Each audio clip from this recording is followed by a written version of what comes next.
Today on BRStv Investigates, do you really get more sand when buying it dry versus buying it wet? And if so, is it worth the cost savings?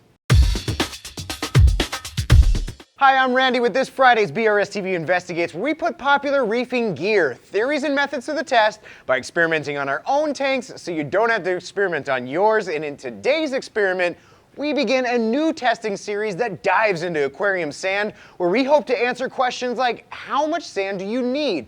Will dry or wet sand cycle the tank faster? What makes up the brown gunk when we stir up our sand bed? And more. Today we're kicking it all off with a quick and simple experiment of dry versus wet sand, where by the pound it appears that 40 pounds of dry sand works out to be about 36% less cost than 40 pounds of similar type wet sand.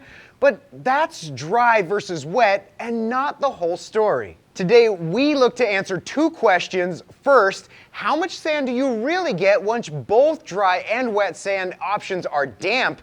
And within that, how much savings per pound does that work out to be? So with that, here's the breakdown for today's test. For today's comparison test, we chose 40 pounds of our two most popular types of dry and wet sand with Sea's Fiji Pink, which is a finer sand grain, and special grade sand, which is what most would consider to be a medium sand grade. We're going to take a look at the differences in the amount of sand for each type from two angles, where in the first test we conducted a visual comparison by placing each sand type side by side in 18 by 18 inch cube tanks, added equal amounts of water to each, and then spread the sand out as evenly as possible to take an average sand bed height measurement for each one. For the second test, we look at the total weight for each sand type after draining each tank and filtering out the standing water from the sand by using large mesh filter socks.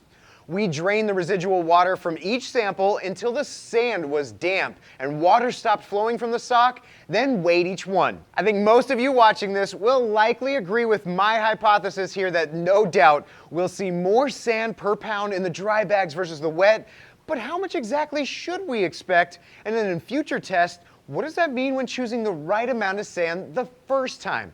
Let's take a look at the data that we found. Okay, starting with the first test for today's experiment, we see that in all four 25-gallon cube tanks, 40 pounds of sand went pretty far, with each one creating around a 2-inch sand bed or more. Taking a look at the first pair of sand types with 40 pounds of dry and wet Fiji Pink sand, although they look to be visually similar and pretty close at first glance, we measured a 20% difference in sand bed depth between the two, where the 40-pound bag of Fiji Pink dry sand created a 2.75-inch sand bed, while 40 pounds of Fiji Pink wet created a 2.19-inch sand bed. As for 40 pounds of each wet and dry special grade sand, visually there's a pretty stark contrast between them, and in this case, assumedly 33% less sand in the wet bag of special grade, measuring 1.94 inches, whereas special grade dry sand created a 2.89-inch sand bed. Interestingly enough, it looks as though the much smaller grain size of Fiji Pink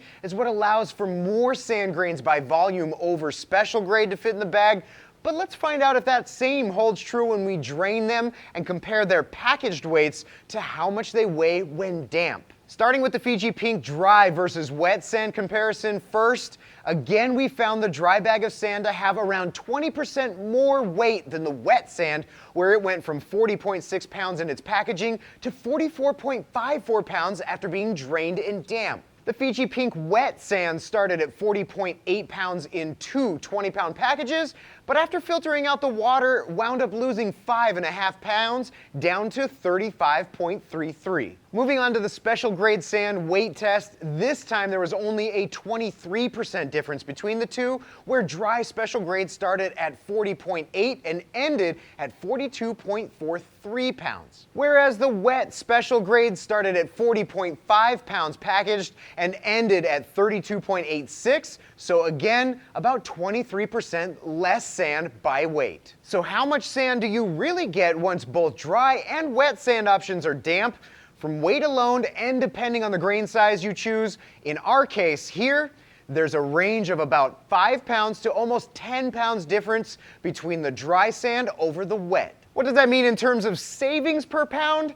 In our experiment, once they're damp, the dry Fiji Pink sand works out to be $1.12 per pound, whereas the wet works out to be $2.21 per pound, or just over $1.09 total savings. For the special grade cost per pound difference, that savings is slightly more when you purchase dry sand, coming in at almost $1.20 per pound saved. So for those cost-minded reefers, this savings of over $1 per pound is pretty compelling.